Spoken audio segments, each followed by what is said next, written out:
Hello everyone. आज लुम्बिनी प्रदेशले खुलाएको चौथो तहको विज्ञापनमा यदि तपाईँहरूले एसएलसी दिनुभएको छ वा एसई पास गर्नुभएको छ वा ब्याचलर पास गर्नुभएको छ वा मास्टर्स पास गर्नुभएको छ वा डिप्लोमा पास गर्नुभएको छ, तपाईँले जे पढे पनि यहाँ मजाले एप्लाई गर्न पाइन्छ। अनि यहाँ प्राविधिक र अप्राविधिक दुवैतर्फको लागि विज्ञापन खुलेको छ।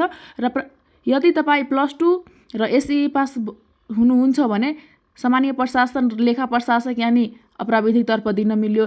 यदि तपाईँहरूले अनमी, ल्याब, कृषि, भेटनरीहरू गर्नुभएको छ भने तपाईँहरूलाई प्राविधिकतर्फ दिन मिल्यो। र यहाँ प्रशासन सहायक यानि लेखा प्रशासनमा मात्र खुल्लामा 64 जना, जसमा र विभिन्न कोटाहरू रहेका छ। महिला कोटा, अपाङ्ग कोटा, मुस्लिम कोटा, खस आर्य महिला कोटा, खस आर्य कोटा, थारू कोटा, दलित कोटा, मधेसी महिला, मधेसी आदिवासी महिला, दलित, यहाँ विभिन्न कोटाहरूमा सबै पदहरूको लागि विज्ञापन खुलेको छ। जसरी पशु स्वास्थ्य प्रविधिक सहायक, बाली विकास प्रविधिक सहायक, माटो प्रविधिक सहायक, वैद अहेब, कोल्ड सहायक, अनमी, lab assistant, dark room assistant, यहाँ विभिन्न पदहरूमा विज्ञापन खुलेको छ। यदि तपाईँहरूले अनमी पढ्नु भएको छ वा ल्याब पढ्नु भएको छ, एचए पढ्नु भएको छ वा एग्रिकल्चर पढ्नु भएको छ वा भेटनरी पढ्नु भएको छ भने मजाले यहाँ प्राविधिकतर्फ एप्लाई गर्न सक्नुहुन्छ। यदि एसई वा +2 दिनुभएको छ भने प्राविधिकतर्फ एप्लाई गर्न सकिन्छ। र यहाँ के भनेको छ, परीक्षा केन्द्र भनेको अब लुम्बिनी प्रदेशको हो भने परीक्षा यसको बुटवल नै हुन्छ।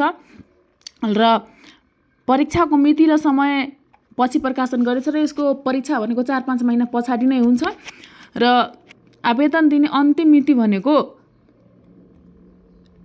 फागुनको 14 गते र दोबर दस्तुरमा फागुनको 19 गतेसम्म यसमा एप्लाई गर्न सकिन्छ भने यसको फी चार्ज रहेको छ 400 र प्रत्येक समावेशीकरण समूहको लागि 150 एक्स्ट्रा लागिनेछ।